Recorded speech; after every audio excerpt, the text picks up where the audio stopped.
Monsieur le chef de la délégation du Burkina Faso,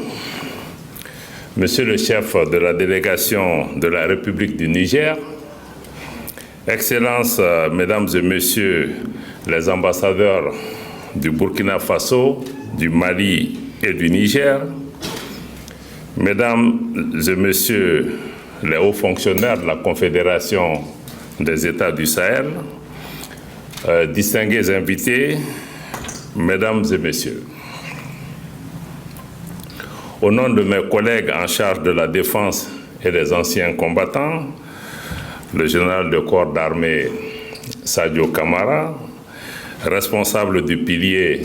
défense et sécurité, mais aussi au nom de mon collègue en charge de l'économie et des finances, M. Adoussé Nissanou, responsable du pilier développement, mais aussi à mon propre nom, je souhaite à nos frères et sœurs du Burkina Faso et de la République du Niger qui nous font le bonheur de se joindre à nous pour la présente rencontre. Je leur souhaite donc la bienvenue chez eux au Mali en terre AES. Votre participation à la présente réunion des hauts fonctionnaires de la Confédération des États du Sahel, réunissant les experts des trois piliers, à savoir le pilier défense et sécurité, le pilier diplomatie et le pilier développement, donc est la manifestation de la vision de leurs excellences, le capitaine Ibrahim Traoré, président du Faso, chef de l'État, le général d'armée Assimi Goïta, président de la transition, chef de l'État, président de la Confédération des États du Sahel, et le général d'armée Abdourahmane Tchani, président de la République du Niger, chef de l'État. En effet, le 6 juillet 2024, nos chefs d'État ont créé la Confédération des États du Sahel, AES. Cette confédération, bâtie sur les succès indéniables de l'Alliance des États du Sahel, incarne les valeurs de fraternité, de solidarité, d'amitié, mais aussi de complémentarité qui unissent nos pays et qui soudent davantage nos populations au point de ne faire à terme qu'un seul et même peuple, le peuple AES, le peuple AES fier, le peuple AES debout, le peuple AES qui prend son destin en main comme l'évoque notre hymne confédéral. Durant sa jeune expérience de vie, la Confédération des États du Sahel a su s'imposer comme une réalité géopolitique qui compte et avec laquelle il faut compter, tant au Sahel que dans la région de l'Afrique de l'Ouest, en Afrique plus largement et même au-delà. La Confédération des États du Sahel a su opérer un changement de paradigme irréversible en faisant respecter les principes fondamentaux comme celui de la souveraineté de nos États, celui du respect de nos choix stratégiques comme de nos choix de partenaires, et celui du respect et de la prise en compte pleine et entière des intérêts de la population AES en toutes circonstances. Cet exercice qui se poursuit au quotidien n'est pas une tâche facile, vous le savez, car il a nécessité un changement de mentalité, particulièrement de la part de certains partenaires qui avaient trouvé un confort malsain dans la perpétuation d'un esprit et de comportement de domination et de prédation également de nos ressources. Chers collègues, hauts fonctionnaires, vous avez joué une part importante dans cet effort commun qui a réussi à faire respecter progressivement notre organisation, nos pays, notre confédération du moins, nos pays et nos peuples. En effet, peu de choses auraient été possibles sans la pacification progressive et toujours en cours de l'espace AES, grâce d'abord aux actions conjointes de nos forces armées et de sécurité, y compris la mutualisation de leurs moyens, toute chose qui a permis des victoires tangibles sur le terrain contre les groupes armés terroristes soutenus par leurs sponsors étatiques étrangers. Cette volonté de défense collective atteindra bientôt un autre niveau qualitatif avec la pleine opérationnalisation de la force unifiée de la Confédération des États du Sahel. Dans le même ordre d'idées, la Confédération parle désormais d'une seule voix. Mieux, elle parle de plus en plus d'une seule voix, une voix forte. Lors des forats internationaux, tant nous avons réussi ensemble à faire de l'harmonisation et de la coordination de nos positions, notre action diplomatique aujourd'hui est une réalité qui se consolide de jour en jour. Dans le domaine du développement, des pas de géant ont été franchis pendant ce court laps de temps. Je voudrais en profiter pour reconnaître et saluer des mesures ayant permis la mobilisation des ressources confédérales et la mise en place des structures de gouvernance pour la gestion des dites ressources et le financement des projets structurants de développement dans notre confédération. Et nos chefs d'État auront l'occasion dans ce cadre de poser un pas extrêmement important en dotant notre confédération d'une banque d'investissement et de développement. Pendant que les trois piliers réalisent les objectifs qui leur ont été assignés par le Collège des chefs d'État, la communication transversale, mais aussi la mobilisation confédérale ont également œuvré à donner une image et une incarnation de la Confédération des États du Sahel,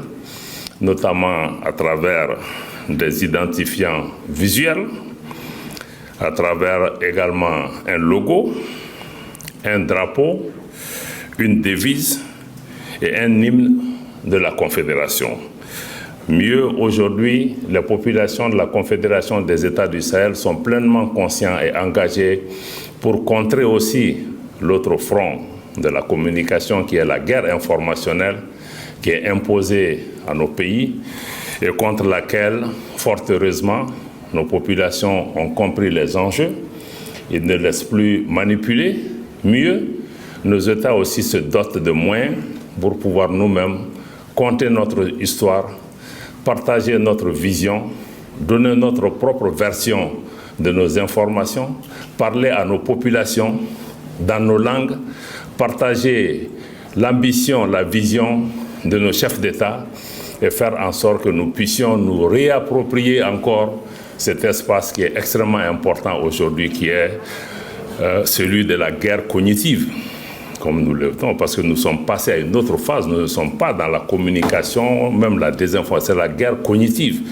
Et la guerre cognitive, comme nous le savons tous, vise aujourd'hui à prendre le contrôle du mental et de l'esprit de nos populations pour pouvoir éventuellement en faire des armes qu'on va retourner contre nos propres pays. Je crois que ça, c'est une dimension extrêmement importante que nous sommes en train de travailler aujourd'hui à pouvoir contrer. Excellences, Mesdames et Messieurs, la présente réunion se tient également au confluent d'actes importants qui ont été posés depuis le mois de juillet 2024, date fondatrice de notre Confédération. Nous avons collectivement la responsabilité d'évaluer sans complaisance et bien au contraire avec toute la rigueur nécessaire le chemin parcouru, les défis rencontrés, les éventuelles insuffisances à prendre en charge dans le cadre de la feuille de route tracée par le Collège des chefs d'État et de gouvernement. Je le rappelle encore une fois, la feuille de route sur laquelle nous travaillons n'est pas la feuille de route de la présidence malienne, mais il s'agit de la feuille de route adoptée par le Collège des chefs d'État. Donc c'est une œuvre collective. Le Mali aura fait sa petite partition dedans. D'autres pays prendront le train pour pouvoir l'amener à d'autres horizons, mais il s'agit d'une œuvre collective que nous menons aux côtés de nos chefs d'État. À cet égard, vous aurez 4 jours durant à examiner le projet de rapport qui a été élaboré à cet effet, ainsi que le projet de rapport relatif aux discussions entre la Confédération des États du Sahel et la CEDEAO, dialogue qui doit se faire dans le cadre d'un engagement d'entité à entité pour pouvoir prendre en charge les préoccupations de l'ensemble des populations vivant dans cet espace qu'on appelle l'Afrique de l'Ouest. Ce temps vous sera également nécessaire pour examiner les projets d'instruments juridiques relatifs à la poursuite de l'opérationnalisation de la Confédération AES. Votre réunion se tient par ailleurs dans le cadre de la préparation de la toute première session confédérale du Conseil des ministres, prévue les 20 et 21 décembre 2025. Comme nous le savons, dans le cadre de la Confédération, le Conseil des ministres, la session confédérale du Conseil des ministres sera présidée par le président de la Confédération conformément au traité fondateur. La pluralité des profils réunis ici, chacun maîtrisant son domaine de compétences, est un atout à capitaliser dans votre démarche de mutualisation des énergies, des intelligences, des compétences, des ressources, mais aussi des capacités. Je vous invite donc, durant vos travaux, à renforcer, comme vous l'avez fait et comme vous l'avez toujours commencé, les échanges dans un climat de fraternité, un climat de convivialité, un climat d'amitié, de respect, de responsabilité et de collégialité, j'allais pouvoir ajouter, conformément à l'esprit de solidarité qui anime la Confédération des États du Sahel. Nous sommes certes 3 pays, mais nous constituons un seul peuple, nous constituons une seule équipe et nous travaillons pour pouvoir gagner en équipe. Donc, dans notre confédération, il n'est pas question que l'un joue contre l'autre parce que c'est la même équipe. Donc, on a des différents talents, comme dans le football, à un moment donné, qui peuvent être appelés à contribuer à l'œuvre, mais c'est une seule équipe, une seule vision, un seul peuple pour réaliser un seul objectif. Sans plus tarder,